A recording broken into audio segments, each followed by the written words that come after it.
Binasa ni Lu Fan ang skill description sa kanyang relo. Ang Dragon Domain ay isang field na may diametrong 100 metro. Sa loob nito ay tumitindi ang stats ng mga kakampi, humihina ang mga kalaban, at lubusang nakakandado ang buong lugar. Walang movement skill, walang teleportation, at walang pagtakas. Habang hinihimas ang baba, malalim siyang nag-isip. Isa pala itong domain na likas sa lahi ng dragon. At doon niya biglang naalala si Kim Sung-han. Napangisi siya. Sa isip niya, gaya ng inaasahan kay Xiao, napakalupit ng dagdag na 50% stat boost, ngunit hindi yun ang tunay na pinakamahalagang bahagi. Ang tunay na pinakamapanganib na aspeto ng skill ay ang ganap na lockdown. Kung gagamitin niya ito laban kay Kim Sung-han, hindi na makakapagpatawag ang kalaban ng mga nakaiinis nitong Abyssal Untanglers mula sa labas ng domain.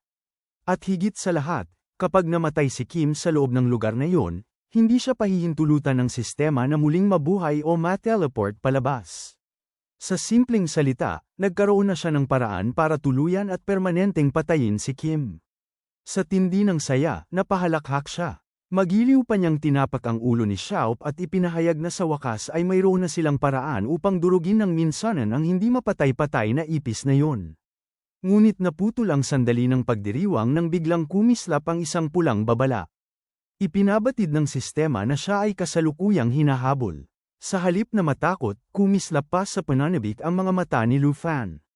Para sa kanya, tila may isang napakalaking donasyon ng puntos na kusa nang naglalakad papunta sa kanyang bulsa. Lumipat ang tagpo sa Volcanic National Trial Zone. Isang lalaki ang may hawak na tracking orb at nakatitig sa lokasyon ng rank 1 player. Nais niyang tiyakin kung yun na nga ba talaga ang target at kung talagang umiiral ang taong yun. Hindi maitago ni Saklili ang pagdududa at panlalait sa boses. Sa paningin niya, yun pala ang kinatatakutan ng husto ng iba, at para sa kanya ay nakakadismaya at kahabag-habag yun. Sa sandaling yun ay kumilos ang mga anino sa likuran niya at may dalawang figurang lumitaw. Tinanong nila si Saklay kung tiyak ba itong kayang patayin ang target, lalo na at sa kanya nila ipinagkakatiwala ang misyong yun. Hindi man lamang siya lumingon. Kumpiyansa niyang ipinahiwatig na alam naman nila ang kanyang lakas, at kung hindi nila yun kinikilala ay hindi sila aabot sa puntong nagsusumamo para sa isang alyansa sa kanya. Kahit kasama na nila si Sekai, nanatiling mabigat ang loob ni Kim Sien-han. Sa isip niya, silang dalawa ni Musashi ay kailangang gumamit ng 3 o 4 na ultimate skills upang magasgasan man lamang ang isang Magma Giant, ngunit si Sekai ay nakadurog ng ganoong nilalang gamit lamang ang isang kamay ilang sandali ang nakalipas. Naalala niyang orihinal nilang binalak na gamitin ang ultimate mission upang manghuli kay Lu Fan sa mas tamang oras, ngunit ngayon ay napagtanto niyang naging masyado siyang kampante at inosente sa sitwasyon.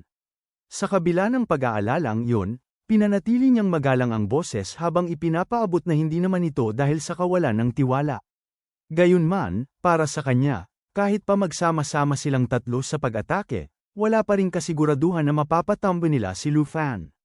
Mabigat ang tono ni Musashi habang ipinapaalala niyang si Lu Fan ay kumokontrol sa 9 Realms Demons at sa isang hukbo ng mga undead.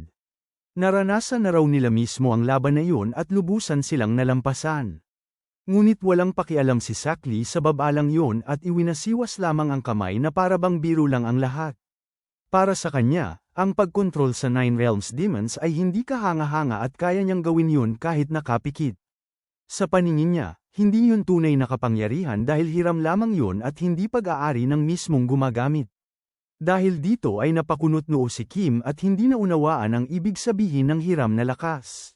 Doon naging misteryoso ang mukha ni Saki at ipinahiwatig niyang kung gusto talaga nilang malaman ang glitch na ginagamit ni Lu Fan upang mangibabaw sa mundong ito ng level ang mana, sapat na raw ang 3 minuto para ibunyag niya ang sagot. Habang nangyayari yun, sa National Trial Control Center ay mabilis na nagti-type si Vaya sa keyboard. Hindi raw tumutugon si Manager Kim matapos ang teleport at patay na ang signal. Halatang pinagpapawisan siya sa kaba at naiisip kung matatanggal ba sila sa trabaho dahil dito. Sa tabi niya ay nagkibit balikat lamang ang kalbong gwardya at sinabing huwag muna nilang pangunahan ang malas. Baka may inaasikaso lamang daw si Manager Kim ng personal. Idinagdag pa nitong ang malinaw na utos sa kanila ay bantayan lamang si Lu Fan at huwag nang maghanap pa ng dagdag na problema.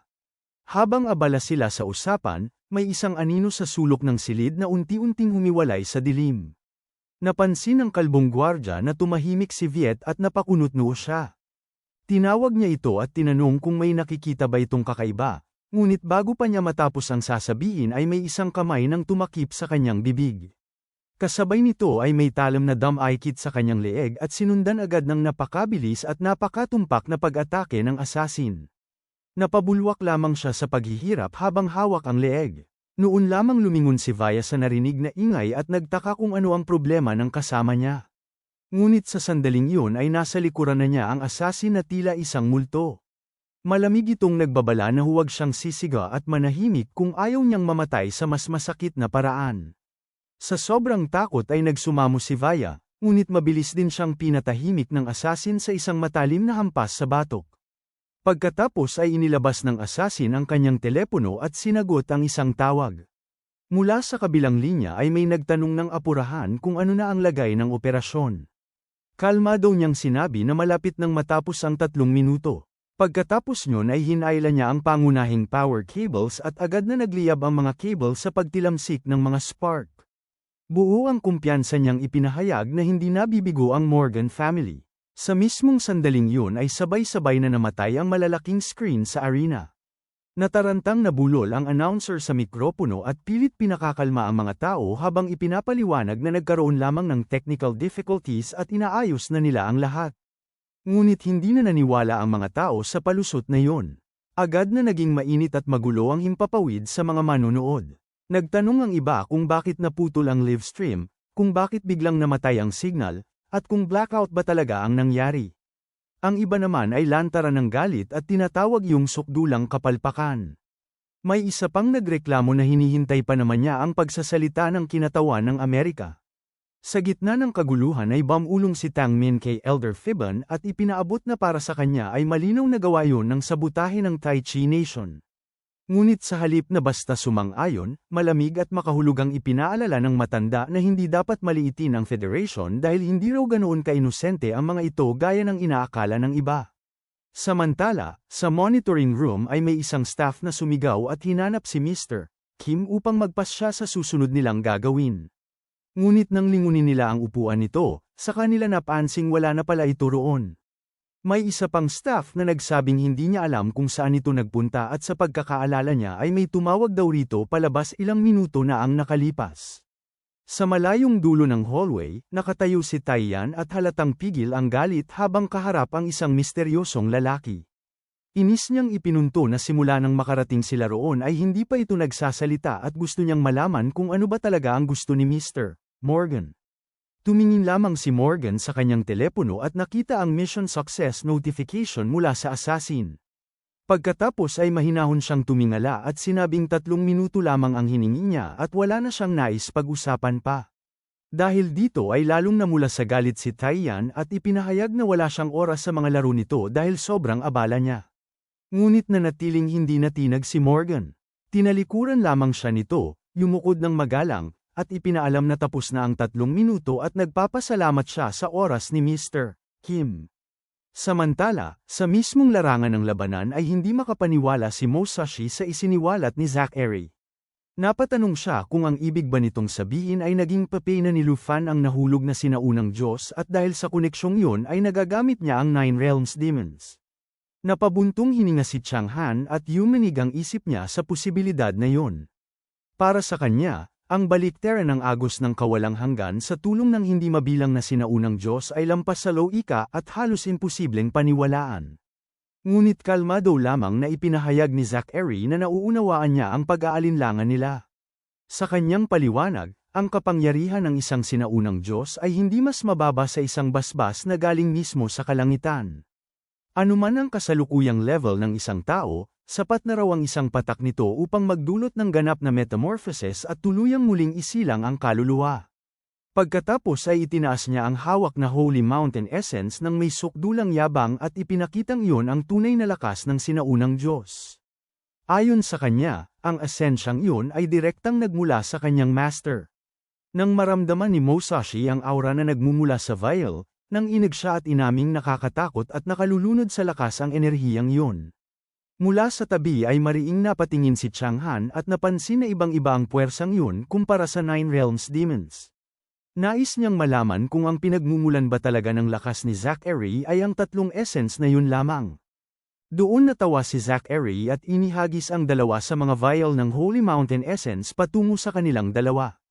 Nasaluyo ni Musashi at natigil ang mapatitig. Ipinaliwanag ni Zachary na ang dalawang yun ay sadyang inihanda para sa kanila. Dahil dito ay naging seryoso si Musashi at naisip niyang kung totoo ngang kaya ng item na ito na magdulot ng rebirth, tiyak na may kapalit na presyo yun. Idinagdag niya na ang isang lihim na class advancement na nagbibigay ng ganoong kalaking pagbabago sa trabaho at lakas ay imposibleng libre. Nakita ni Zachary ang pag-aalinlangan nila at malamig siyang ngumiti. Mula roon ay nilinaw niyang isa yung transaksyon. Kapag tinanggap nila ang binyag ng kanyang master, makakamit nila ang ganap na kapangyarihan. Bilang kapalit, makukuha ng Morgan family ang karapatang hukayin at galawin ang mga natutulog na sinaunang Diyos sa Tai Chi at sa Coronations. Tahimik na napaisip si Chiang Han. Bilang prinsipe, alam niyang hindi basta-basta mangangahas ang Morgan family na dayain siya. Para sa kanya, hindi muna mahalaga sa sandaling iyon ang usapin ng excavation. Ang mas mahalaga ay ang agarang lakas na maibibigay ng essence. Sa tabi niya ay tumingin si Musashi at tila hinihingi ang kumpirmasyon niya kung tatanggapin ba nila ang alok. Sa huli ay nagpasya si Chang Han. Malinaw niyang sinabi na pumapayag siya sa transaksyon at kapag napatay na nila si Lu Fan, ang Morgan family na ang baalang magpaliwanag tungkol sa paghuhukay ng Ancient God sa mismong Kim family. Si Musashi naman ay nanatiling hawak ang vial at patuloy na nag-aalinlangan. Nais pa rin niyang malaman kung kailangan nga bang umabot sila sa ganoong sukdulan. Ngunit binaluktot ng galit ang mukha ni Chung Han at mariin niyang ipinunto na oo, kailangan nilang gawin iyon. Hindi niya kayang tanggapin na habang buhay na lamang silang tatapakan ni Lu Fan. Kung kayang gamitin ni Lu Fan ang kapangyarihan ng isang sinaunang Diyos, dapat ay magagawa rin nila iyon. Nang makita ni Zachary ang pasya sa mukha ni Chang Han, ibinaling niya ang tingin kay Musashi at diretsyong tinanong kung nakapagdesisyon na rin ba ito. Ipinaalala niyang malapit nang bumalik ang live feed sa mga manunood at hindi na mauulit pa ang ganitong pagkakataon. Matapos ang maikling pakikipagbuno sa sariling isip, mahigpit ding hinawakan ni Musashi ang Holy Mountain Essence at sa wakas ay tinanggap din ang transaksyon. Tumango si Zachary nang may kasiyahan at pinuri ang pasya nila bilang isang matalinong pagpili.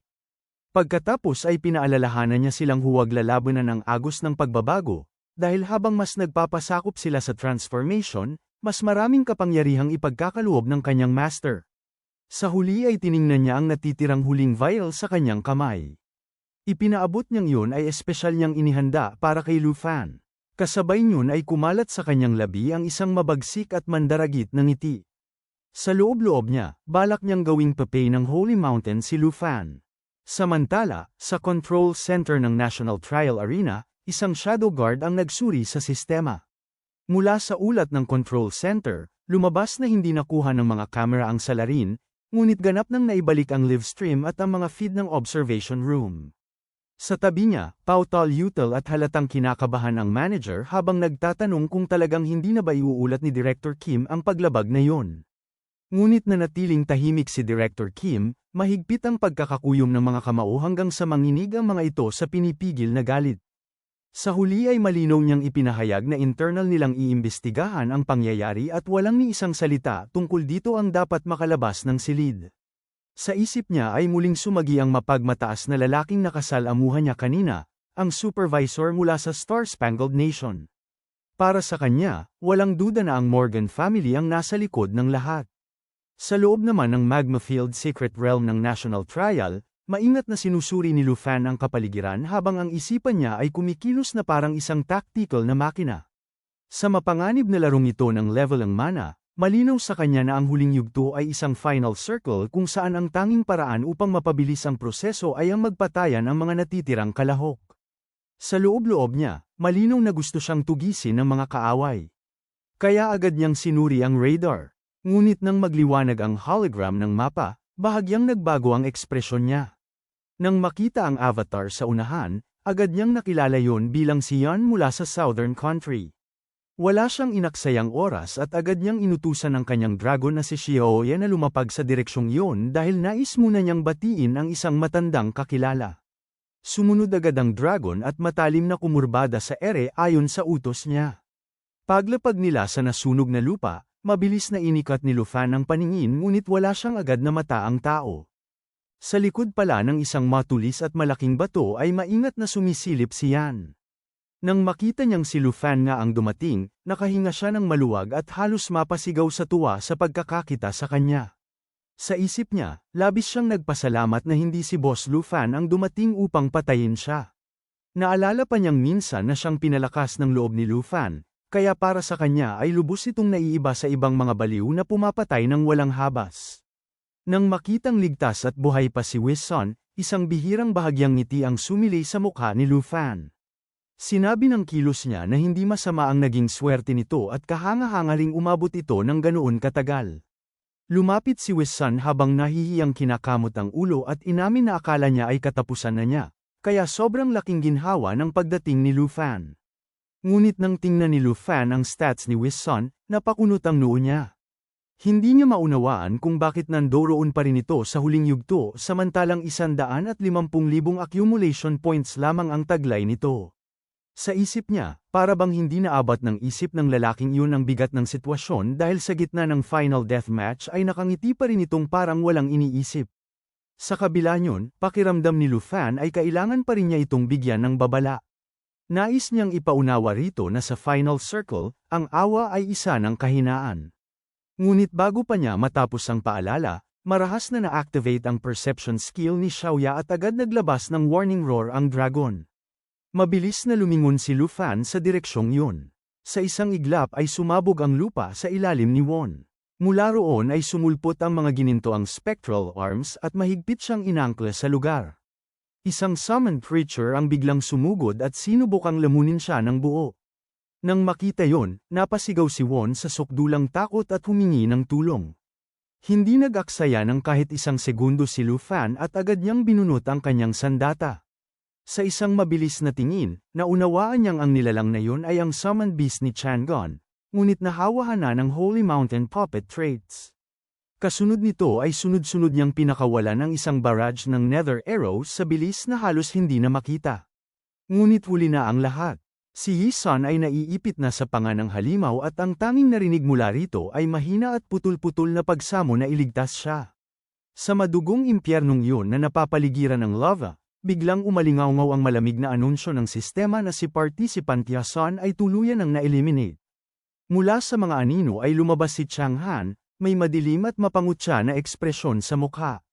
Sa galaw at tindig nito ay parabang sinasabi nitong muli silang nagtagpo ni Lu Fan at nagkataon lamang na nasakop niya ang mga puntos ng kanyang kalaban. May halong pang-iinsulto ang kilos niya na umaasang hindi yun puproblemahin ni Lu Fan. Sa tabi niya naman ay ngumisi si Musashi at ipinahiwatig na wala namang halaga ang nawalang puntos dahil sa ilang sandali ay sa kanila rin naman mapupunta ang lahat ng puntos ni Lu Fan. Ngunit sa harap ng kanilang pangungutya ay nanatiling nakakatakot ang pagiging kalmado ni Lu Fan. Sa malamig niyang pagsusuri sa aura ng dalawa, agad niyang napagtanto na kapwa na sila alipin ng Holy Mountain at nakipag-alyansa na kay Zack Eri. Sa isip niya, malinaw na siya ang target ng pangangaso ng mga ito. Kasabay niyon ay nagpakita ang sistema ng isang pulang alert na nagsasabing may nakaharap siyang hunter. Mula sa likod ng dalawa ay lumabas si Zack Eri habang baliw na tumatawa. Sa paraan ng pagsasalita nito, malinaw na naniniwala siyang pareho silang nakauunawa ni Lu Fan sa tunay na katangian ng kapangyarihang iyon. Tumingin siya pababa kay Lu Fan na parang isang Diyos na nakatayo sa ibabaw ng mga mortal at nagbigay pa ng isang huling pagkakataon bago siya patayin. Nang marinig yun, bahagyang tinaasan lamang ng kilay ni Lu Fan. Pagkatapos ay inilabas ni Zack Eri ang isang vial ng Holy Mountain Essence at ipinahiwatig na kung tatalikuran lamang ni Lu Fan ang pinaglilingkuran nito at iaalay ang lahat sa kanyang master, tatanggapin siya at pagkakalooban ng sukdulang banal na kapangyarihan. Sa sandaling tumama ang paningin ni Lu Fan sa batong nasa loob ng vial, agad niyang natanto ang totoo. Iyon ay ang Holy Mountain Essence at ang pulso ng kapangyarihan nito ay katulad ng Fallen Corpse Essence. Doon niya naunawaan kung paano nagawa ni Kim Han at Musashi ang kanilang baluktot na mutation. Nang manahimik siya, napagkamalan yun ang mga kaaway na pag-aalinlangan. Kaya muli siyang hinikayat ni Zachary na sumapi sa kanila dahil wala na raw saysay ang patuloy pang labanan. Ngunit bago pa nito matapos ang panghihikayat, malamig na pinutol ni Lufan ang usapan at ipinahiwatig na sayang lamang ang hininga ni Zachary dahil hindi siya kapantay ng mga basurang tulad nila. Hanggang dito na lang muna mga bossing. Kung gusto mong subaybayan ang kwentong ito, mag-like, comment, at subscribe at i-hit mo na rin ang notification bell para ikaw ang unang makapanood pag may bago tayong upload. Kita-kits sa susunod mga boss.